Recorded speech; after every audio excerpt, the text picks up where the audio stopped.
Okay, call the meeting of a quarterly meeting of the Police Accountability Committee to order. Everyone's here except Erin Turnahan, who was excused. She had something that came up. But other than that, everybody's here. So would you stand, please, to the Pledge of Allegiance?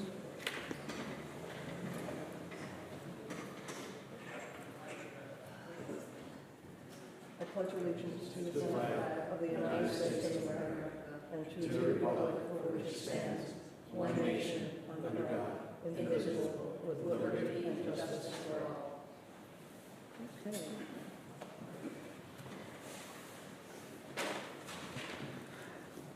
Okay, the first item on the agenda is the approval of the agenda. Do I have a motion? I so move. Second. All those in favor? Aye. Aye, okay. The next item is approval of the minutes of the meeting held on March 24th, 2026. Do I have a motion? I so move. Second. Any discussion? Changes? Okay, all those in favor? Aye. The next item on the agenda is a report from Police Chief Patrick Foley. Chief. There, thank you. Good morning, everybody. I'm going to try to do three things at once here again. So I'm going to display it on this screen, but I'm going to go through it on my laptop. So we're talking about the same slide.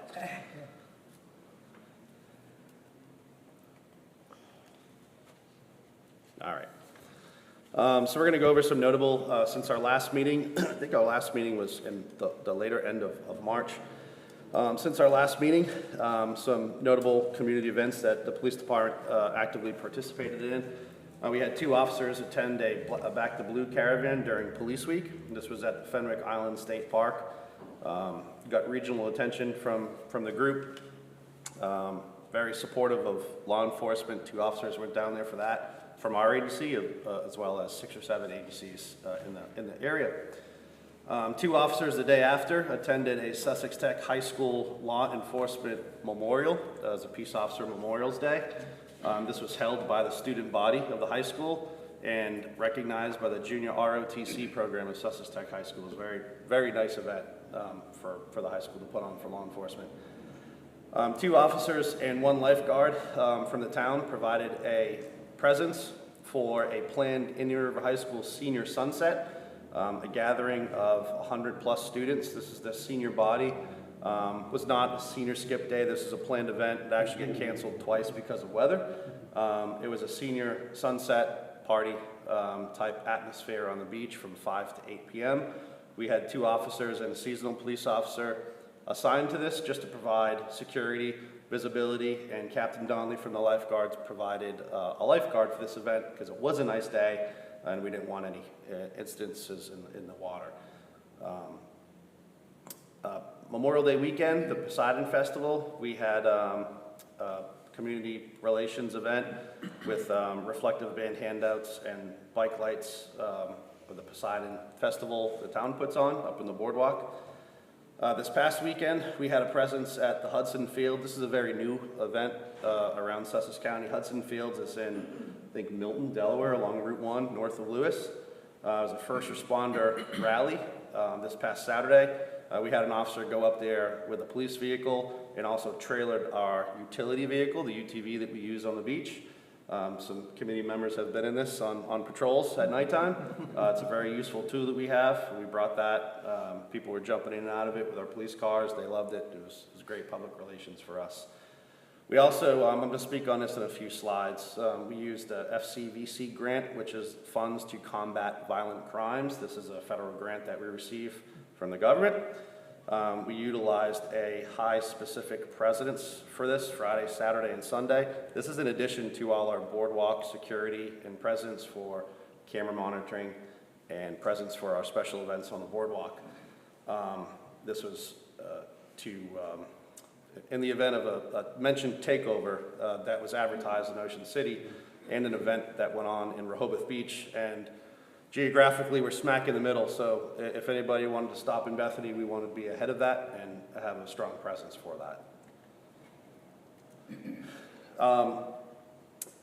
We're gonna speak on this at every committee meeting rather than just waiting to the end of the year because it could be lengthy. So we're just going to report on this quarterly from this point on.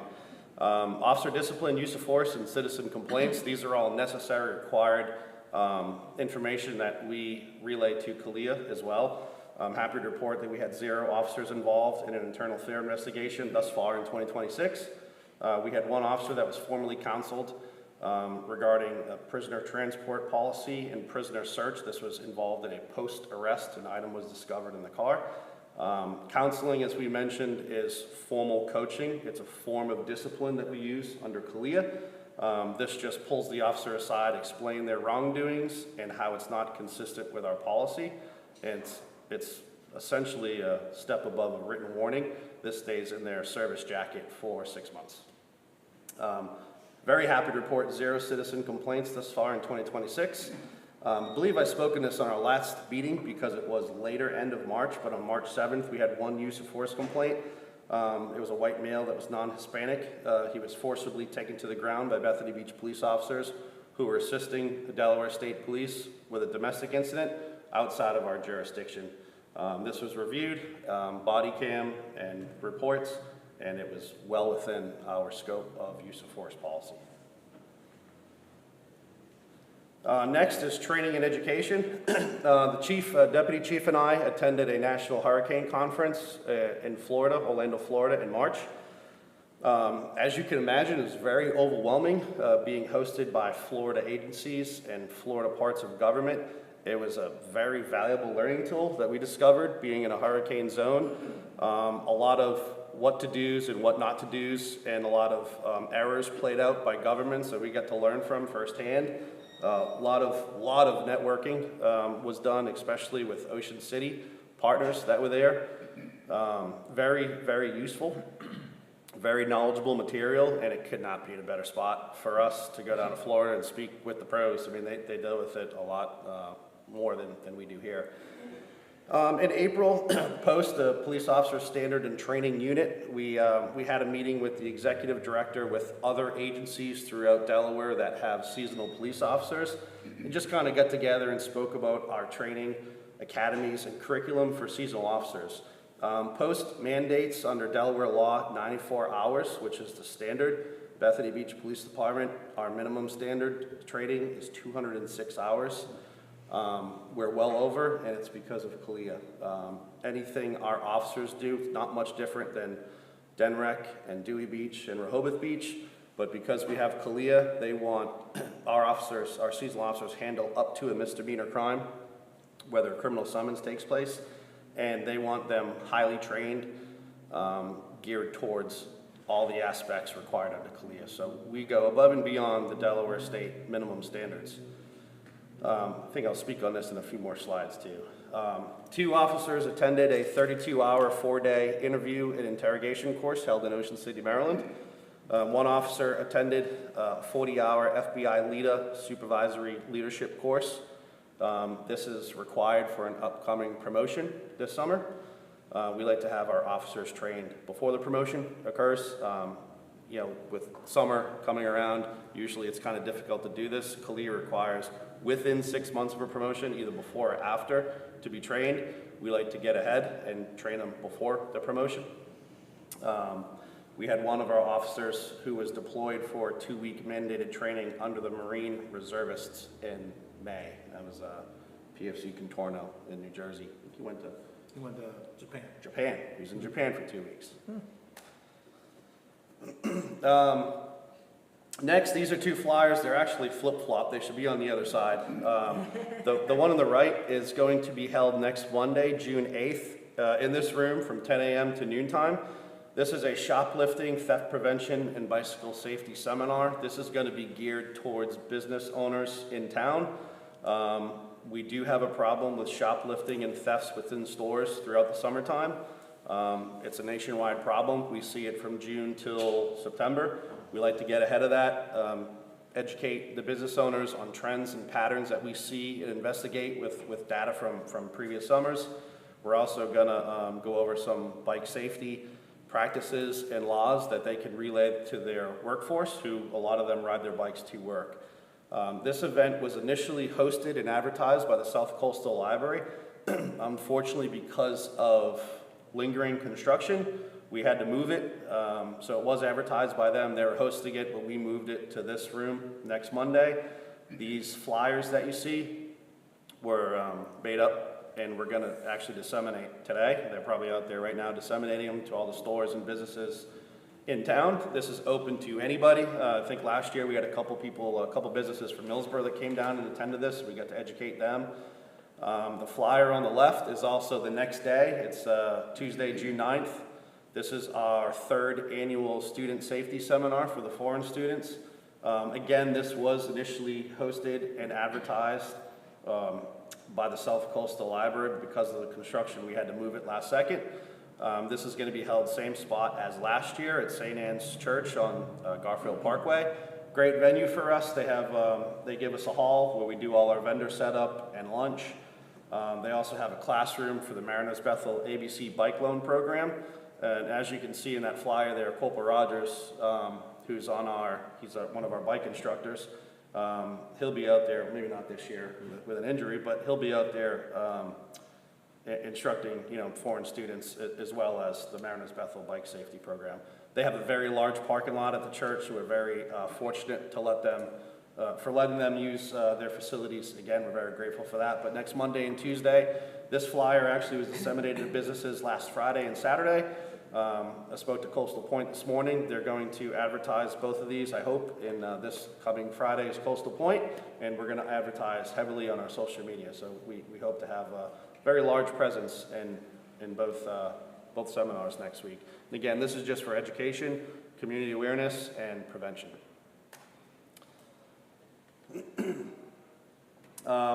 The most important function of this police department, and I can confidently say that, and Deputy Chief as former seasonal police officers, we had a very successful off-season, and I think our off-season started Tuesday after Labor Day last year for our seasonal recruitment. Our recruitment officers, we rely heavily on our former alma maters.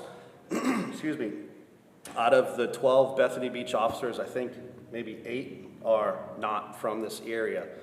We're all over the Mid-Atlantic, the Northeast. We go to our alma maters and recruit through the criminal justice departments. We have really good working relationships with our former colleges and universities, as well as other universities, Penn State being a big one. We had an intern from them last year. We try to attend any recruitment fair and job fair that we can, that's within reason. I think we traveled to Ohio, was probably the furthest that we've traveled to do this.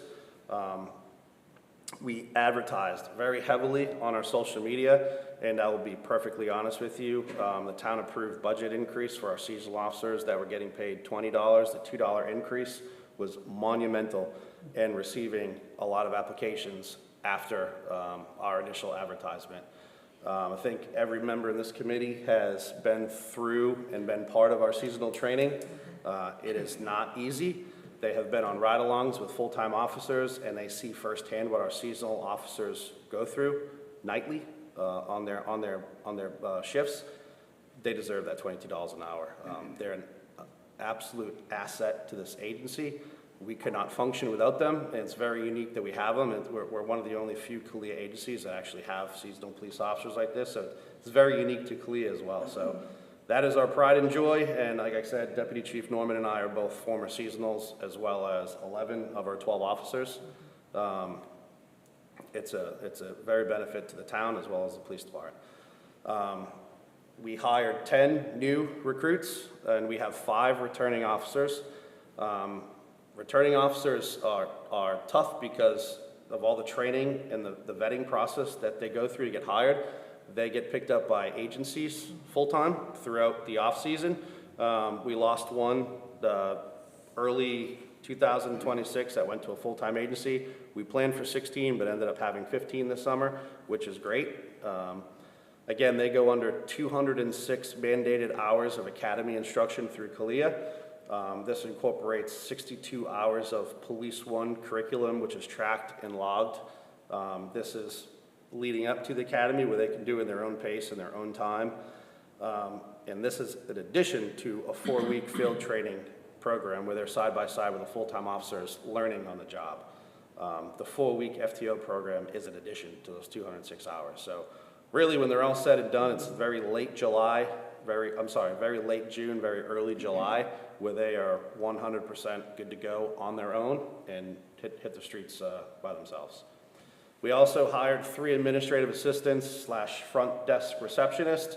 They deal with call takers at the window, answering the phone, helping our administrative assistant, our secretary. They also deal with parking complaints at the front window. 3 of them have come from Sussex Tech High School in Georgetown. This is who we partnership with 2 years ago with our intern program. They come to us through their criminal justice pathway, juniors and seniors. They are dispatched certified. They have a dispatch certified curriculum in the high school, which is an added bonus for us. And again, this is separate from our intern program. We hired, out of the 10 new seasonals, we've hired 2 prior interns. One is Callie Avery. She was our intern last year from Penn State University. She successfully passed our academy and she's on training this week. Also Floyd Moore, who we hired as our intern this past academic year from Sussex Tech. He got hired successfully as a seasonal officer. So our internship program that we instituted 2 years ago is very beneficial to our agency when it comes to seasonal police officers. Our seasonal officers are hired locally, state police, and now federal. The past 3 or 4 years, we've had seasonal police officers get hired by Secret Service and the FBI. So we are the cream of the crop, I can confidently say, when it comes to our seasonal officers. Very proud of them. This is our hiring flyer that we have actively out there. I think very late April, early May, we advertised for a full-time hiring position. We have an officer set to retire after his 20 years this July. We're going to try to replace that position. We have an active hiring process right now. It's going to conclude, I believe, next Friday. We're doing written tests and PT tests for the applicants. I believe we have maybe 15, 17, somewhere around there for applicants for a full-time hiring position right now.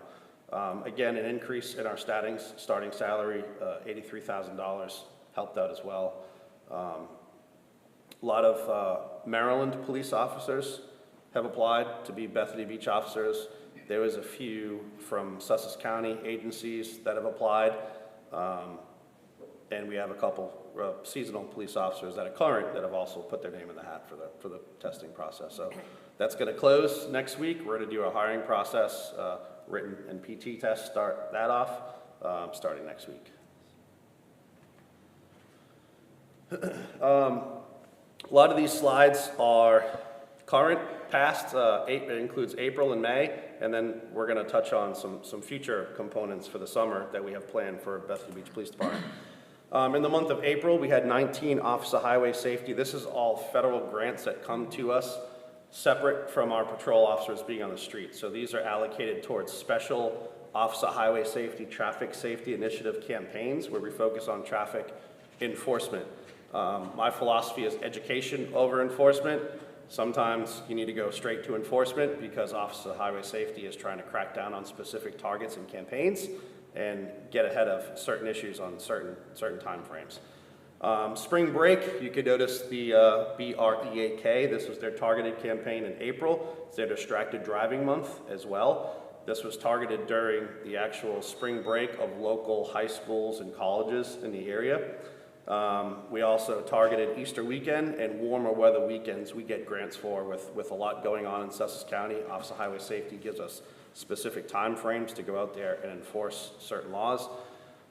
In the month of April, 88 hours of added patrols to our current workforce. So we have officers that are dedicated to patrol, and then we have officers assigned to overtime through Office of Highway Safety.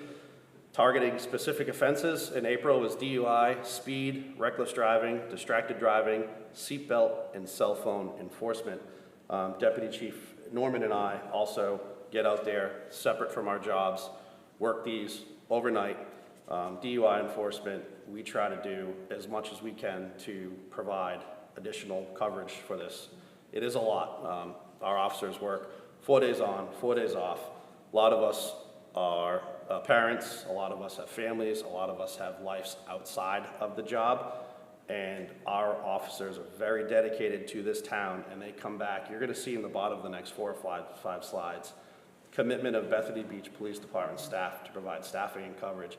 This is in addition to the boardwalk cameras and patrols that they do on their time off. This is to enforce traffic laws too. So our officers are awesome when it comes to working on their days off and doing what they're asked. Excuse me. Okay, in May, we had 14 Office of Highway Safety traffic safety patrols. Specific to Memorial Day weekend, we had specific DUI enforcements. This was from 7 p.m. to 2 or 3 a.m. was the windows. 70 hours of added patrol geared towards specific offenses in May, including DUI, speed, and seatbelt enforcement. Again, the commitment of our officers to fill all these positions is fantastic in enforcing the law and utilizing these Office of Highway Safety grants. In the month of June, July, and August, we have 8 4-hour patrols. This is geared towards education. So we're kind of transitioning a little bit from enforcement to education. Just under 100 hours of education and awareness. We go out, it's specific towards pedestrians and bicycle safety. We go out there at peak times throughout the day, focus on certain intersections where a lot of pedestrian activity or bicycle activity occurs, and educate them on laws that they may be violating in front of us, jaywalking, biking against the flow of traffic, things like that. No enforcement is required with this, where most of the other ones we touched on, Office of Highway Safety wants enforcement. This is more education. So we go out and pass out bike lights, reflective bans, informational packets to people just to make them aware and educate them on laws, because they are different in different municipalities and different areas where we have tourists coming from. Do feel bad electric scooters, which they're now actually legal, but a lot of people would come from Baltimore and Philly and New York, where you can go for a weekend and rent them on the side of the road with your cell phone, but they come here to Delaware, they're legal. At the time, they were illegal, and we had to do a lot of education on that too.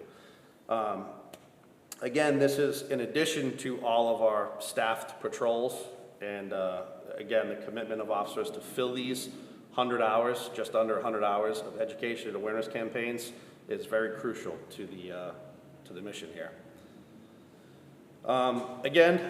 Federal funds to combat violent crimes. This is an overtime assignment that we apply for.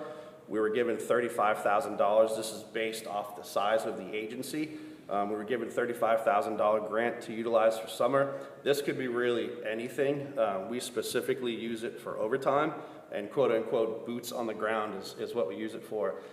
We utilize foot, bicycle, vehicle, UTV, ATV, and now we have drones, which I'll also touch on.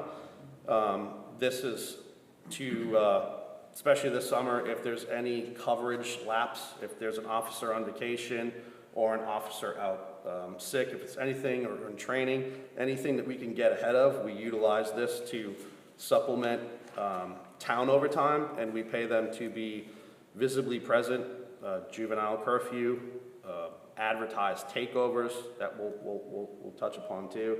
Anything that we can get ahead of and provide staffing ahead of a situation, this is what we use that funds for.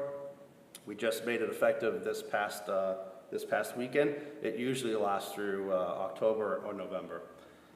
And again, in addition to all the overtime that we ask our officers to do, this is another thing too that we try to get ahead of issues and provide deterrence and physical presence.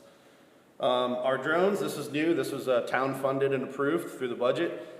This is our eyes in the sky. The past couple of years, Deputy Chief Norman and I have relied heavily on DelDOT. They provide drone teams to come down here for July 4th parades, fireworks, any planned protests that we have had, the No Kings rallies, any traffic safety incidences or traffic patterns that we're trying to get ahead of. There's a lot of requests that we made to DelDOT, and they've been very great coming down here.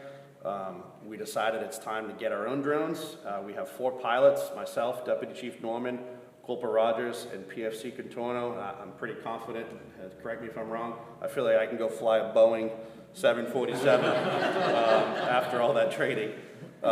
We're looking forward to this. We're going to use this for missing persons, surveillance, detection, awareness, patterns and behaviors, crowd control, juvenile curfew, and physical security. Deputy Chief Norman and I, like I said, we wanted to become pilots. We also have 2 officers. We just did a shift change here recently. We now have 1 officer on each shift, as well as administratively. Both of us are certified pilots. We have a little further training next week with DelDOT to go over the actual physical control of the drones. This way, more often than not, there's going to be a drone pilot working on the clock that can go out there if there's a missing child on the beach, if there's a missing elderly patient, that wanders off from a house. We don't have to rely on other agencies' availability. We now have our own and can return to the police department and fly it. I'm looking forward to that. CALEA, we have, go figure, I think it starts July 5th, our CALEA Year 2 compliance inspection. Because of what occurred in 2024, we were backed up by 6 months with CALEA. Usually this is like February and March. However, that backup put us right in the thick of summertime, and there's no really working around that with CALEA. So Sergeant Elliott, who is our current accreditation manager, there's 193 CALEA Tier 1 policies, and Tier 1 is the size of the agency. We have 193 policies that we have to come compliant with. These are standards and written directives required through CALEA. There's a random 25% every single year that we are asked to show compliance with, and they have access to our database and go through all our proofs and policies. We don't know what standards they are, so we go through 193 of them every single year, and we should receive the email sometime this week saying, just an FYI, your compliance service check is going to be held by this person. They need access to your system on this date, and I think that week actually starts July 5th, July 5th, I think it's a Sunday. So we're ready for that. That's coming up next month. Takeovers, this was, I was asked to speak on behalf of this. This is actually the most recent advertised takeover that occurred in Ocean, or is advertised in Ocean City this past weekend. Social media takeovers are a new trend in order to combat them and prepare for them, because they're coming regardless. It's a multi-agency notification and communication. So if we have a lot of intel and a lot of computer technology people throughout the whole state that look for these. And once they pop up and they're advertised in certain jurisdictions, that agency is notified, and then there's constant communication with a regional task force or a regional response just to be aware of it. It happened most recently 2 weeks ago in Rehoboth Beach. DC Navy Yard has been very common. You see on the news, this is, I think actually this past week, the District of Columbia institutionalized an 8 p.m. curfew for them. National Guard was called to downtown DC to deal with this. This advertisement was specifically for May 29th and May 31st in Ocean City, Maryland. This is what the advertisement looks like. There's Instagram, Facebook, Twitter, X that they advertise on. They get a lot of generation. As you can see, they advertise the weather for Friday, Saturday, and Sunday. It looks very enticing. Bring your own drugs, bring your own weed, bring your own alcohol. There's a picture of the actual Airbnb. Again, this was in Ocean City. I'm not going to tell you exactly what we would do to get ahead of this in our town, because that is intel. But I don't want to say we're used to these, but if anybody has seen our juvenile problem at nighttime, we deal with this a lot throughout the summertime. This is what we allocate our FCBC grant overtime for, boots on the ground, a lot of physical presence out there. They're coming. This is a national trend. It is advertised as teenagers. However, there are grown adults in the mix too. We had an advertised July 4th, 2025 takeover last year at Wellington and the beach. Does anybody know what happens on Wellington and the beach on July 4th? The fireworks are staged there. So this came across our radar. We were informed of this by Delaware State Police Intelligence mid to late June. It's something we prepared for. It's something that we were ready for. ended up being nothing. I don't know if they saw the physical presence that we had and went elsewhere, but we didn't have that problem. But these are very common throughout the country. It utilizes a lot of law enforcement resources and allocation, but it's something that's trending right now, and it's something that we're going to have to deal with and plan and prevent. That's the end of the report. Did you want to do the, oh, that's the end. Are you going to do the other? Which The one? pursuit? Yeah, Oh, yeah. okay. I'll mention that too. So last meeting, we spoke on, I think, the past 3 years. It was a 3-year report. It was very lengthy. A 3-year report of all of our use of force reports, pursuit reports, and I think we had one in late December. It was actually, if I recall correctly, the day after a PAC meeting in December, we had one. Yep. So I'll never give a report current, up to date, because I again spoke it into existence, then we had one the next day. I printed out, all the committee members have a manila folder here in front of you. I printed out, it's chapter 4122. This is our pursuit of motor vehicles. All the committee members have access to Power DMS, which is our database for policies and procedures, our maintenance, and it's constantly being added and updated, and proofs are added all the time. This is our pursuit of motor vehicles. It incorporates bullets A through N. It's very, very, very thorough. As a former accreditation manager, this is something that takes you a very long time to nail down and make sure your I's are dotted and your T's are crossed, and you have proofing for all these bullets. It just states when we're allowed to pursue, the conditions we're allowed to pursue, secondary units responsibilities, dispatches responsibilities, the officer in command responsibilities, termination pursuit requirements, everything under the sun that you could think of. Administratively, we have to go over analysis. We have to document and break down each pursuit, make sure it's compliant with our policy. We do a yearly one of all the pursuits that occur within a year. We break them all down and discover trends and patterns of what we had throughout the year, and we incorporate all of that into our training. Very useful, very thorough. This is one of our most thorough and condensed CALEA policies. One of our biggest, I will not lie, pursuits are the biggest liability agencies have, and CALEA has got ahead of this years ago and pretty much said you can only pursue with X, Y, and Z, and you need to do A through Q before, during, and after a pursuit. So the committee asked for this, it printed it all out, and incorporates the first page is the standards, the actual written directive of the CALEA requirements, and then the next 7 pages is our actual vehicle pursuit report. Everything in those bullets A through N is incorporated in the next 7 pages.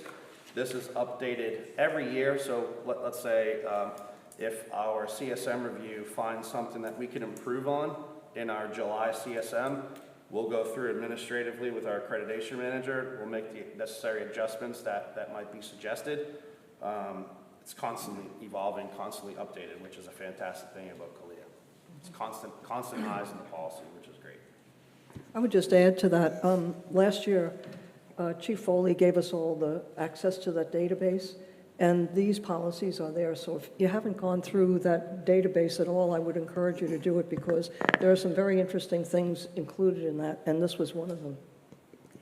I want to thank you for that very fine report. Thank you. Yeah, excellent. I would ask, on this prisoner transport, can you address that a little bit? Yeah, And so what the issue might have the been? case is actually still active, so we can't, there was a warrant put out for what we found in the car. So per policy, search and seizure, post-arrest vehicle transport, you're supposed to pat down prisoners before they enter your car, and then do an inspection after your car. So let's say if you're handcuffed, happened to me 10 years ago, there was an arrest made for a shoplifter. I didn't do a 100% thorough search, and in their waistband they had a sticker that they stole from the same store, and the person was an adult. When they were handcuffed, they took their handcuffs, took the sticker out of their waistband and stuck it in my seatbelt crevice. I located it after the defendant was turned over to, that they were released. That's the reason for the policy. So search your prisoners before they enter your car, and then do a post-arrest search after to discover any illegal contraband or paraphernalia or further evidence, that's exactly what happened. The officer, believe it or not, has a lot of integrity, located it, called their supervisor, sergeant arrived, and the person said, I found this in my car, held themselves accountable. The supervisor did what they're supposed to do under policy, notified administration. We put it back on the supervisor, and they utilized the matrix for CALEA, the written directives for, not discipline, but coaching. And they said, this is very useful. There's no reason to be suspended over something that minor. The officer came forward and said, I didn't do this, found this in the car, I'm wrong. And the officer counseled. It was all taken care of at a sergeant level. We were reformed administratively. That's the perfect execution of the CALEA policy. Yeah. So the officer was just, this is what happened, this is the policy, you know what you're supposed to do. You're supposed to do this instead of the day after, you're supposed to do it the second they exit your police car, so we don't have this problem again. But it was taken care of administratively, and everything was good to go. Well, I think it's, excuse me, a tribute to the morale and to the atmosphere that you have there, because you not only coach them or counsel them when they're not doing the right thing, you also praise them. Absolutely. And use what they're doing on their video cams as examples of what to do. Yep. So I give you guys a lot of credit. Thank you. Yeah. Thank you. And Two quick questions, if I can, for the chief. Thank you for that report, and thank you, Chair. The first question is on the violent crime grant that comes to you. Is that a block grant that is given to the city, or do you have to compete for those funds from the federal government? So the money that's allocated to us is different per agency. It's based off the size of your agency. We can use that, from my knowledge, for really anything, equipment. We could buy tasers with it, we could buy weapons, we could buy firearms. We usually regulate that towards overtime and physical presence. So the town's not paying X amount of dollars out of their pocket, we utilize federal grants for it too. It's just approved or denied by the FCBC, the council, for what we want to allocate it for. There's specific guidelines that we have to be within to apply for it. Like I said, equipment, personnel, you can put it towards the allocation of a K-9 unit if you needed to. There's certain provisions within there. Like I said, we use it for overtime. If there was any issue, we were obviously suspended from this for 2 years. We didn't have these funds. Like I said, I've told other agencies, the town threw us on their back and said, keep functioning the way you are.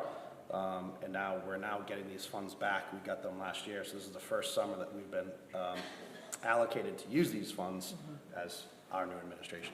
It was taken over. So each department is given a specific amount. It's not like there's $200,000 and we have to fight against every agency in Delaware for what amount we want. The amount is kind of predetermined based on the size of your agency, and then you just have to justify what you're going to use those funds for. And is that on a transportation or out of justice at the federal level? This is out of the Justice Department. Justice Department's We're funding? like Office of Highway Safety is obviously out of the transportation side of Gotcha, it. so there's two different pots of Absolutely, funds. yeah, Okay, absolutely. okay, thank you. And then the other question I have is, flipping, and I recall the pursuit policies at CALEA from 100 years ago. How often do we have pursuits that this policy becomes, a controlling issue?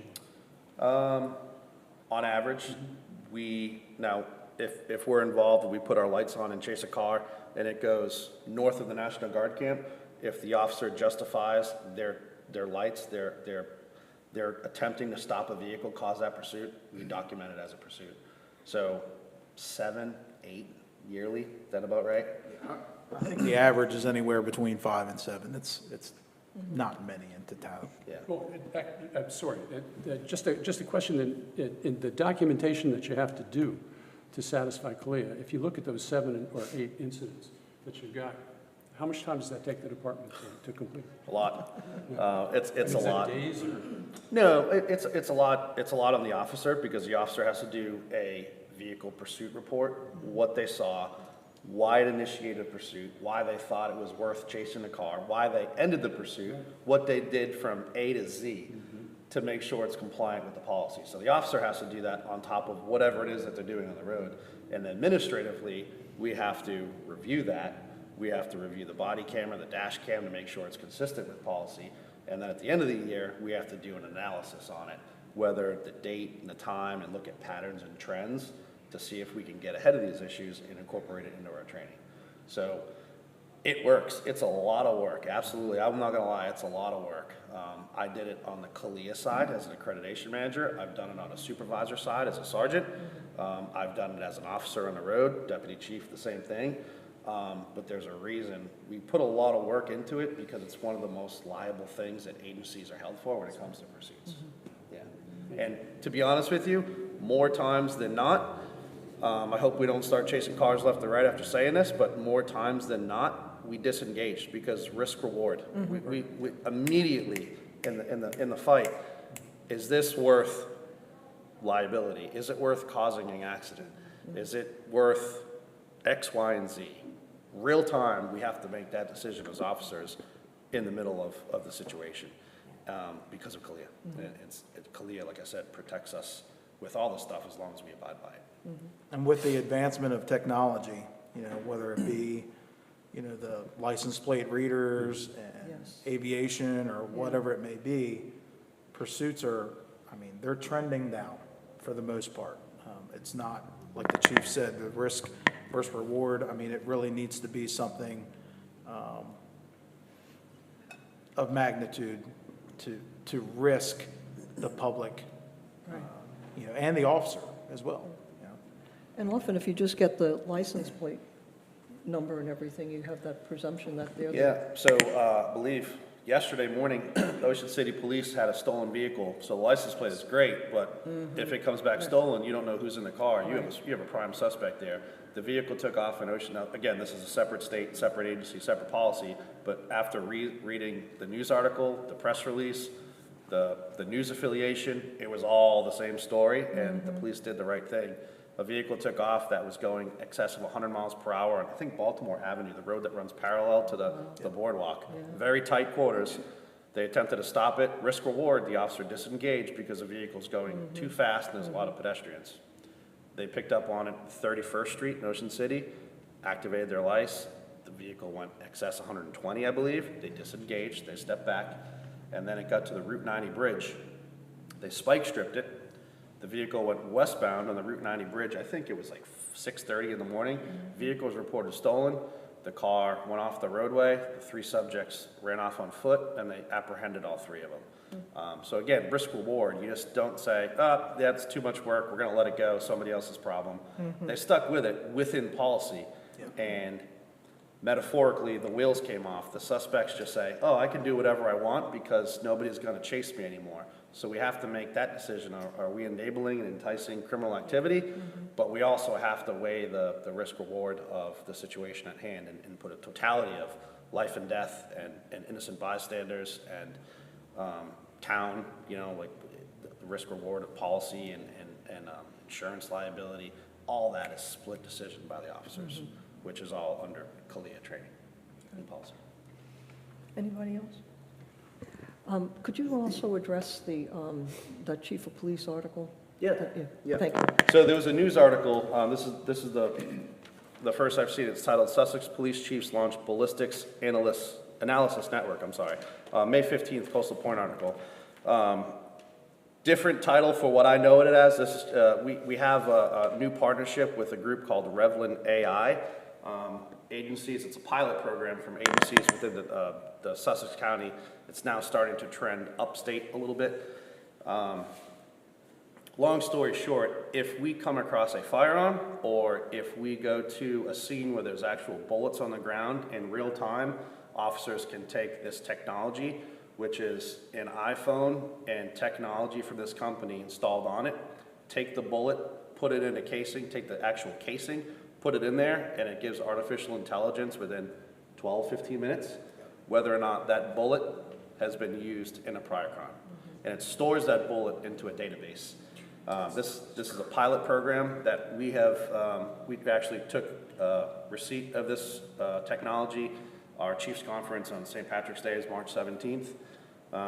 believe we used it once. We recovered a firearm in a car. Our evidence technician took that firearm to the Delaware State Police, the crime lab, shot the firearm, took the bullet, put the casing inside this device, and it searches it immediately, and it would alarm that the device has been used in X location. It's just a database with 15 minutes to know whether or not that bullet has been used in a crime. So this is just a one-year pilot program that all the Sussex County agencies are involved in, and then depending on availability, they'll branch off. They'll branch off and whether or not they want to invest in that technology and keep it. Yeah, Thank you very much, Chief. absolutely. And you did the preparations for the summer, pretty much. Yes, so Yeah. our summer preparation, I found this out administratively, starts 9 p.m. Labor Day night. We work very hard, all of our officers, recruitment, everything, for summer preparation. No brainer, our staff, we have to hire 16 seasonals every year. A lot of that starts the second we lose them to college, start planning for next year. So I can confidently say that my head is comfortably above water now. We've been paddling and treading water for a while, but now that they're here and now that summer's arrived, it's a different kind of busy administratively. Yeah. You know, along with the seasonals, obviously, I'm having meetings with Brett, I'm having meetings with Julie Maluski to cover, how many events are we having this year? How many performer vehicles do we have? Because I have to arrange parking for them when they come in. I have to arrange to supplement Delaware State Police, their explosive ordnance team that helps us out. I have to get all those jobs in, paid jobs in. So like the chief said, it starts the minute Labor Day here, we're already preparing for the next season. But I feel as confident as the chief does, we're ready. I know, and you mentioned too, the overtime for the people on, I noticed last weekend too, there were additional officers there, and some of them were there overtime, and they weren't the young people, there were some of the older ones too who come back and help. Yep. Yeah, so I think it's a wonderful tribute Yeah, to absolutely. them. Okay. Updates from any of the committee members. I know Pastor Rich, you have. I would like you to think about what this place looked like, what Bethany Beach looked like in 1901. If you need to close your eyes, go ahead, because it's quite different. The only structure or building on this site was a tabernacle that sat right over here. And this was all beach area. There was no green grass. There was not anything happening. In 1901, the town was founded by a Chautauqua event that happened here at the tabernacle. Bethany Beach was founded in 1901 by the Christian Church Disciples of Christ as a haven of rest. A haven of rest. That's a nice explanation of this, except during peak summer season with all the traffic we have here to work out. A permanent seaside Chautauqua assembly was held for spiritual growth, for education and rejuvenation.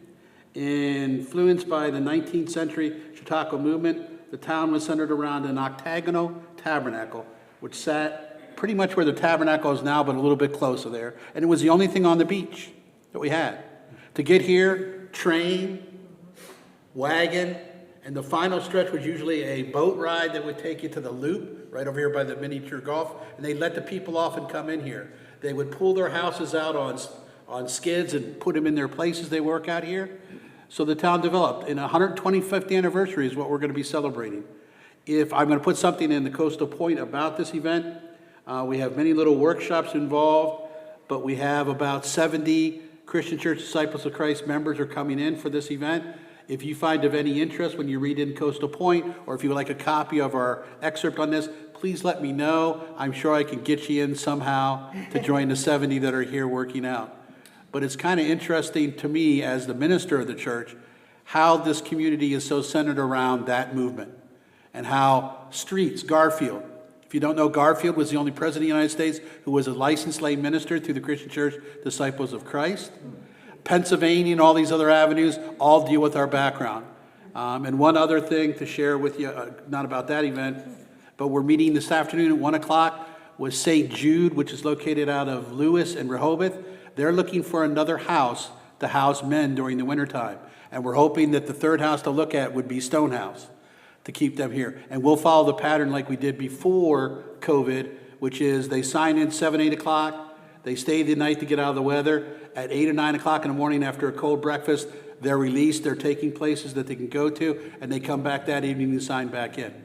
So we're hoping that goes well, and we do have a men's shelter here starting in December, going through March 15th, by housing up to 10 guys in the house of Stonehouse that we have here.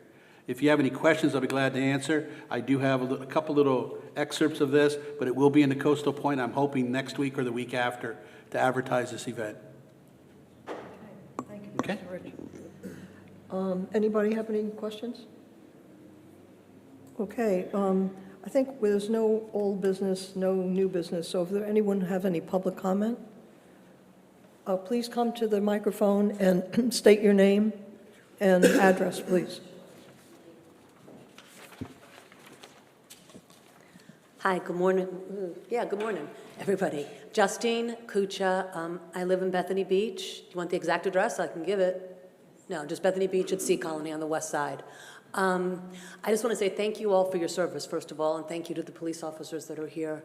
My question is, and I think some of you recognize me from doing the No Kings marches at, in Central Park. Those events have been pretty seamless, and we've had large crowds there. What's the difference between those events and the takeovers, if you can explain it? Respect. Okay, fair enough, yeah. Compliance, respect, planning, information sharing. No Kings, we've had 3 of them, I think. Yeah. 15, 14, 13, 1,200 people. If you look at it black and white, there's no difference with population size. It all comes down to information, planning, communication between your group and the police department. There's mutual respect both ways. It's. Yeah, I was going to say the number one thing is communication. I mean, I think that makes sense. You guys are transparent. You let us know the minute that you're going to do the event. You make us aware of that. And I've always had a great line of communication with your organizers. And if there was anything that I was concerned about, I spoke with, and you guys police yourselves. Like, Yes. we don't need to get involved. No, that And- makes sense, and I can't tell you how positive the events have been and how much of a collaboration it's been, which is wonderful. So then I guess my question is, been around the block a few times, and to me, of course I'm going to reach out to you because I'm not looking for trouble. What, if anything, and it's not just Bethany Beach Police, there are a lot more police agencies involved with this, but what effort could be made on your part to reach out to these younger people who don't understand and maybe have a different view? And again, I don't know if it's done or not done, or if they're just not receptive, but what could be done to do better? Regards to takeovers. Yeah, So our problem specific to Bethany is in the summertime is juvenile curfew. It's been a thing since 2002, since I've been a seasonal. It's been a continual, I don't want to say issue, but we utilize a lot of manpower and resources towards that. Where was I going with that? I will say that I know that we used to do this. It's been a couple years since we've done it, and maybe you raise a good point. Dewey Beach and Rehoboth Beach, they visit the high schools Yeah. in the Baltimore, D.C., PG County area, and they actually go, listen, like, we're not going to put up with this. These are the rules. These are the town ordinances. If you're drinking underage, this is what will happen to you. And so they try to get out ahead of it that way by informing them that, listen, if you come here and you do this, you're going to get taken care of, basically. that makes Yeah. sense. And that might So be, through education, yeah. I mean, I liked what you said, instead of punishment, you're going to talk about training, right? Mm-hmm. And so this might be a way in which to reach out to the high schools if they're where these kids are coming from. But it just seems to me that whatever their motivation is. They're not looking at a partnership, and they should, because if they want to come and have a nice time without the underage drinking and without the drugs and all that, they should be able to, and it shouldn't be a scary event. That said, you know, everybody wants to use the beaches, and they don't want to be afraid of being there, Right. so I appreciate it. So yeah, this is not a criticism of anything, it's just, how could we do better? Yeah. Thank you. I did mention that in one of the prior slides. Indian River High School, 2 years in a row, made us aware and said, hey, they didn't have to do that. Said, Yeah. hey, we're coming. The 103 seniors in our student body are coming. We're going to do this, this, and this on the beach from this time. That's the communication. Do you know what we did as a police department? Set up, we had officers out there. The officers brought cornhole boards. We said, you know, we're gonna allow you to bend the law here. We're gonna give you your own little space on the beach. You can have speakers. You can play games. No alcohol. Yeah. Don't violate the law. Don't test us. But that communication is key, and it opens up respect between law and then the students that are coming, and it builds immediate trust. Yeah. And we're out there on the beach, instead of sitting there, you know, very, you know, upset and with our shoulders crossed and arms crossed, and, you know, we're out there playing cornhole with them and dancing with them and playing volleyball with them, because they're celebrating their senior year. So we deal with this quite often, and the same thing with the No Kings. It's constant communication. There's constant respect between the town, the police department, and the organizers. And any issues that come about, there's a compromise of how to go about it. And we deal with it routinely. But when it comes to takeovers, it's their way or the highway. And you're going to deal with it because they're That coming. makes sense, and they're coming in without even reaching out to you, and that's not right, and I get it. Again, my thing would be, if in fact you can identify who the leaders are beforehand, reaching out and saying, okay, you guys, you know, are doing this, and this is the way you can do it, that would be okay. Yep. You can choose to do what you know, people are gonna do what they want, but I just appreciate you for even being open to the concept Yep. of reaching out, because sometimes it's a teaching event for younger people. They don't know. Absolutely. Thank you. Yeah. Thank you. Thank you. I have one comment. My granddaughters were at the school in the Washington area where the police officers from this area went down, and they spoke to the parents separately, and they spoke to the students separately. And the one thing that they really emphasize is that if there's any injury or if anyone should pass out, call us immediately. We are there to help you. No questions asked, call us. But I thought that was a very positive way to get them to not be afraid of the police, that you're on their side. So again, a lot of this comes down to parenting issues too, and I can confidently say that as a dad to my two kids.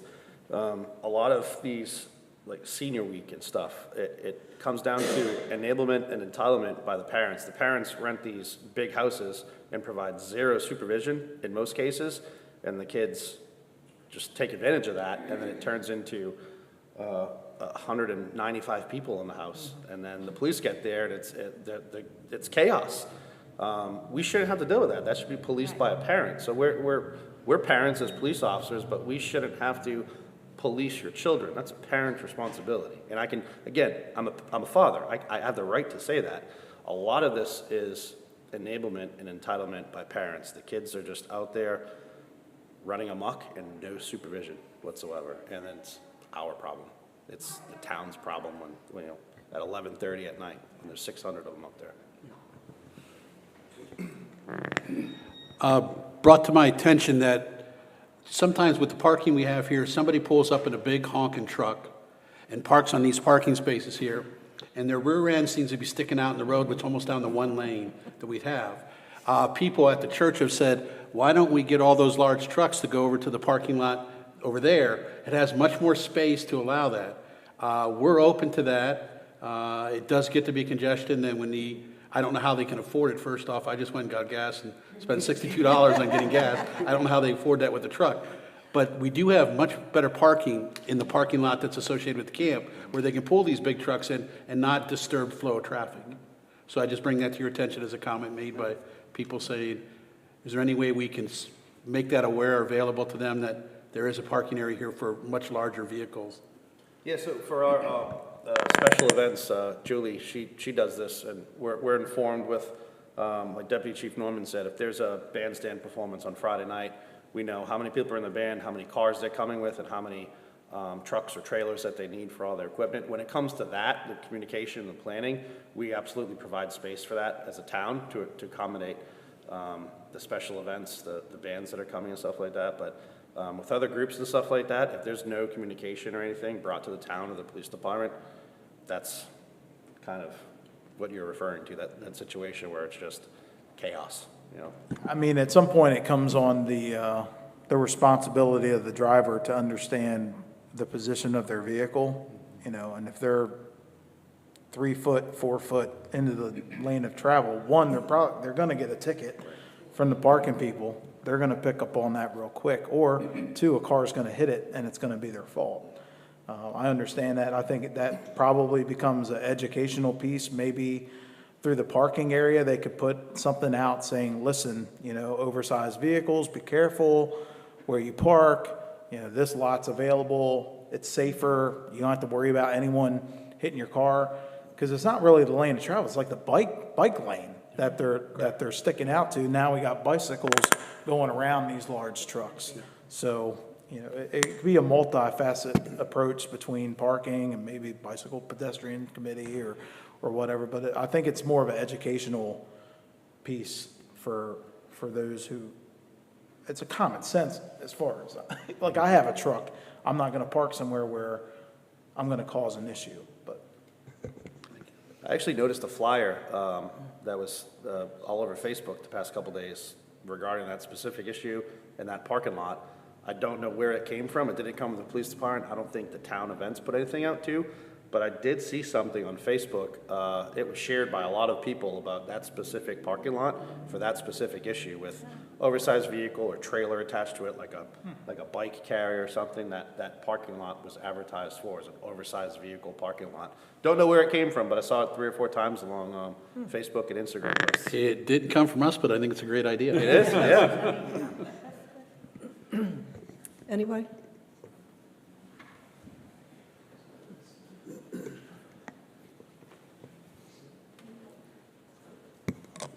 I'm Ron Califf, 308 Parkwood Street.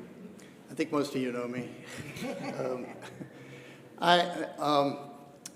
You know, it's unfortunate that parents let their kids run loose and everything. It's unfortunate that you guys have to deal with that.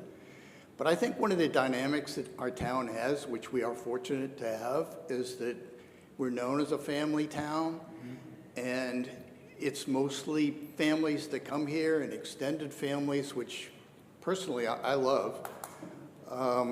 You know, we don't have a lot of hotels. We don't enable a lot of, you know, quick overnights. It's usually people coming, families coming and renting houses, and they come, it's not just once or twice. They come year after year after year, and you see the same people, and it's kind of nice. I think we're known for that, but, you know, unfortunately, we do have a few enablers, and that happens. One thing I'd like to see is the chief flying a 747. I think that's kind of cool. But I do have a question. When you operate the drones, how does that work? Is there a remote person operating them that's out in the field and then operating the drone, and then do you observe it at the central location? Is that how it works? Yeah, so that gets into like the FAA guidelines for remote pilots, called a remote pilot. So we have to follow FAA rules and regs, and part of that is you must maintain line of sight with the drone at all times. Okay. If you don't, you're in violation, basically. Now, you can get a certificate of waiver to get around that. We are not looking to do that. Because the cameras on these things are so sophisticated, there's no reason why we would need to be above a group of people, which is not allowed unless you have certain things on the drone to prevent it from striking someone, such as a parachute or protectors around the rotaries. So it's, the FAA protects the public from things like that. So it's really, it's a teamwork thing. Somebody's operating it within line of sight. Yep. Yes. Yet it's being watched So remotely most as times, well. there's going to be a two-man team. You're going to have your remote pilot who's operating the controls of the drone, and then you'll have what's called a visual observer, which is a secondary person, seasonal, that will look for any potential hazards, because when you're flying a drone, you're looking down at your screen, and that's how you fly it. The visual observer is actually maintaining line of sight with that aircraft to make sure there's no power lines, there's no trees, you're not heading over the bandstand, you're getting too far. So that's all in policy procedure, and we're still in the crawling phase of this program. But I assure you that, we will do everything within FAA as well as protecting the public from, Yeah. Any I'm of sure that. you are. I was just wondering Yeah, sure. what the logistics were. you Yep. know, how it worked. So that's impressive. We're going to give you a scenario that will play out July 3rd, July 4th. We'll stick with July 4th.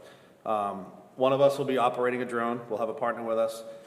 Yesterday, we heard a plane go over. We're both in our office. We're doing separate things. We heard a plane fly over. We both have this, a lot of people have it, just app. But I love aviation. I look up and I see that it's a American Airlines Flight 764 flying from Boston to Orlando. I'm obsessed with it. My kids are into it. We heard it yesterday. It was a banner plane, and we looked at it and it said 195 feet above sea level. So we're sitting there now as drone operators, the banner planes that fly with the advertisement.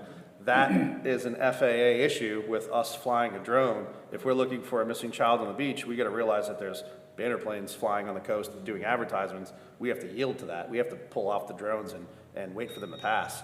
A lot of FAA regulations. July 4th, 7 o'clock p.m., we can fly the drone, make sure that our logistics, our planning is in place. 8 o'clock at night, make sure that the drone area is secured and in place. 9:45 at night, look at traffic conditions at 1 and 26 and monitor pedestrian activity. 10:15 at night, look at intersections along Route 26 to make sure the traffic flows. And then we're gonna get called up for using this for a missing person on Garfield and at the beach. We're gonna be using this for a multitude of things when we're out there. So it's gonna be a significant asset to the police department as well as the town. But we're gonna be using it for, especially July 4th, planning and logistics for a multitude of things while we're out there. But like Deputy Chief said, a lot of it is FAA. It's federally regulated. We have to abide by X, Y, and Z, and just because we're police officers, we are certainly not held to a higher standard with that. We'll get our pilot license revoked in 2 seconds if we mess around with any federal regulations. So we have to do a very strict job with what they require for that. It was a great tool. It's very exciting for it. Yeah. Do the banner planes have a specific route that they're supposed to be running that they can't go right So over? in that situation, like he said, the FAA mandates that we yield to all manned aircraft. It doesn't matter if they're right or if they're wrong, Yeah. and we're right. Even if there was if I filed a temporary flight restriction for July 4th, which I could do for this area, and they still came in the area, we have to yield to that manned aircraft. So that's something our pilots are going to have to be aware of. That now there is ways to communicate with them via radio. We can say, listen, FYI, we have a missing kid on the beach. You need to reroute. You need to go to 500 feet. We're flying at 200 feet. There's ways around that. But we're unique because we're going to be dealing with that aircraft. You see the military aircraft buzzing the beach daily. We got the National Guard camp. They land over there all the time. So it's going to be a unique perspective for us that most agencies don't have to deal with. Yep. But we're prepared for it. Yeah. Well, thank you. You sound like you want a job. I'd love to go out and see them, watch you operate it sometime. So, We haven't taken them out of the box yet. They're insured and everything by the town. It's very new to us. We're actually getting trained by Del Dot in their location in Georgetown to actually, it's specific for all four of us to go and use it and fly it. We're scared as can be to take it and put it off in the air. It's very, very, very intimidating.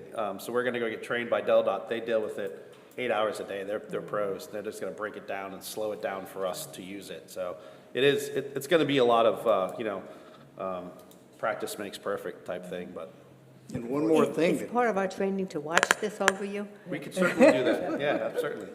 Yeah, and it's one more thing. I mean, there's so many things, you come to these meetings and you go over everything that, your officers are covering and you're covering, and it's absolutely impressive and reassuring to, myself, but people in town. And,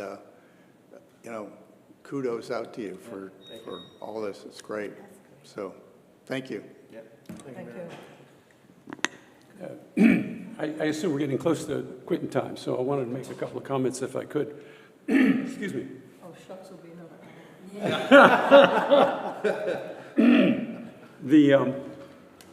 It probably comes out of the fact that I've been reading too much Sherlock Holmes these days, but I've been thinking about police departments and agencies and what they do.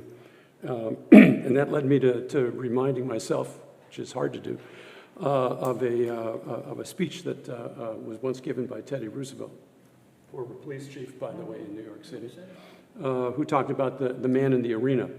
And I have to tell you that there was an event here in town just a couple weeks ago, I believe, where I'm in a sandwich here between experienced people, where we recognized the men in the arena, in particular one who had been here for 20 years. And I think it's really important for all of us to recognize that a lot of the things that we've been hearing today, both from the chief and from the deputy chief, who also has 13 years here in Bethany, or more than 20 overall in policing, comes as a result of these people working and toiling in the area. They're on top of the things. They've subscribed and believe in what CALEA does. We hear full reports. We have all kinds of good information. And Mayor, you were talking about this being a family town. And Pastor, you were talking about this as a haven of rest. There's a combination there. And that involves good government, but also involves people and parents being responsible for the things that go on. I am reminded of a story when we were working with the Jupiter Police Department, how they have their drones, and their drones are used in a very creative way to ensure bicycle safety. And the way they do that is, they pursue a kid who's violating the rules, maybe riding on a bicycle, riding his or her bicycle on a sidewalk or in an area where they shouldn't be doing that. And rather than chasing them with lights in a marked cruiser and scaring everybody in town and wondering why are the police picking on these poor kids, they call into the drone operators who follow the kids as they go off the street and back towards their house through the forests and the fields, and come to their homes. And at the time they arrive at their homes, there's a parent standing out on the front door because they've been called by the police department saying your child has been doing X, Y, and Z. I think the punishment comes stronger from the parent who gets a call from a police department than it would from any criminal justice process. Excuse me. All that's to say is this is, excuse me, this is a remarkable police department. It does incredible things. We've heard today again, and are reminded again, and this is the midpoint, I think, of a year and a half into our 3-year experiment here on this commission, this committee. Reminded how daily the right attention is paid to the right priorities. And I have nothing but praise to offer to both of you guys for the way you run this department. It is a remarkable police department, and CALEA doesn't give it enough credit for what it does. We're all very proud of you. Thank you for your comments, Mayor. I agree with you completely. Thank you. Thank you. Thank you. Thank you, Dan. And I think we all feel the same way. Yeah. Anybody else? Nobody? Okay. Thank you, Chief. Thank you, Deputy Chief. Thank you, everybody, for coming, and thank you all. So do I have a motion to adjourn? So, Second? All in favor? Aye. Aye. Thank you. Thank you, everybody. all right.